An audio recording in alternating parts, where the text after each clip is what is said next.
Як паведамляе Вікіпедыя, у Беларусі 12 населеных пунктаў носяць назвы дразды.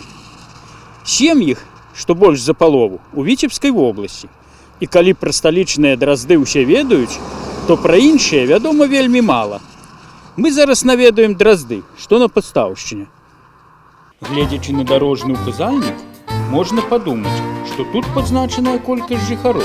Ды не, насельніцтва драздоў аж у 4 разы большае. Той хаце чалавек жыве, тут в гэтай хаце 2 чалавекі жыве, і на тым канцы чалавек жыве я. Вот і все, 4 чалавекі на вёску. А ў 1931 годзе ў Драздах быў 21 дом, дзе жылі 110 чалавек. Да яшчэ не так даўно вёска была шматлюдная. Дзяцей было по 3, по 2, двое дзяцей самое меньше было. А так, в колхозе працевали, Красное Знамя колхоз когда-то вот назывался здесь. Это. В основном все в колхозе практически, трактористы, доярки, полевод. Пра менскія дразды ў пастаўскіх драздах чулі, але свае лічаць лепшымі.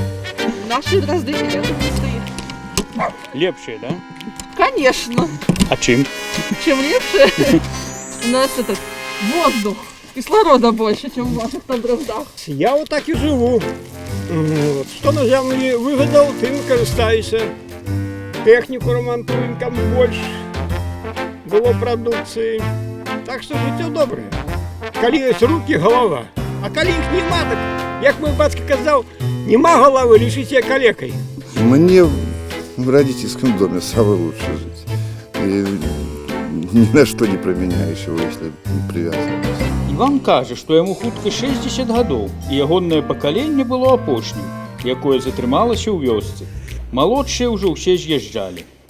Адзіная значная падзея ў Драздах – гэта прыезд аўталаўкі. Бывае і на 2 разы на тыдзень, у панядзелак і чацвер. Жыхары задаволеныя яе працай.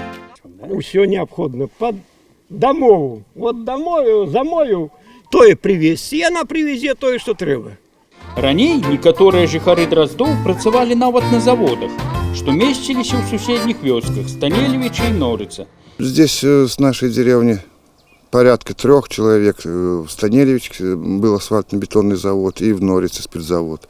Но в Норице у нас тоже человека 3. На месцы завода ў Станелевічах ужо расце лес. Парэшткі Норыцкага яшчэ стаяць. Як казаў нейкі жартаўнік, гледзячы на комін нашага заводу, тут ніяк не выберуць папу. Затое беларусы ў свой час выбралі бацьку, які запусціў заводы. І стаяць яны запушчаны. А ці падобныя жыхары Драздоў да гэтых птушак?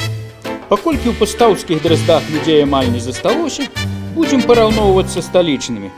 Адразу кідаецца ў вочы, што з птушак карысці болей, яны хоць шкоднікаў знішчаюць. А гэтыя больш шкодзяць самі. Да і дразды зімой на поўдзень лятуць, а гэтым і тут добра. Не были мы ни в какой Гаити. Нас и здесь неплохо кормят. Але ёсць адно падабенства ў жыхароў менскіх драздоў з гэтымі птушкамі. При нападении на гнездовье дрозды отважно защищаются. Один из способов отпугнуть обидчика – забросать его собственным пометом. Відаць, галоўныя жыхары сталічных драздоў у птушак і навучыліся, калі абзываюць значную частку беларусаў алкаголікамі, наркаманамі ды прастытуткамі. А самі нібыта пра народ толькі і дбаюць. Такім чынам, пака ў адных драздах прынялі праграму адраджэння вёскі, іншыя дразды выміраюць. А з выгодаў цывілізацыі тут засталіся толькі аўталаўка і вышка сотавай сувязі, якая, дарэчы, мае не зусім афіцыйную афарбоўку. Зміцер Лупач, Белсат.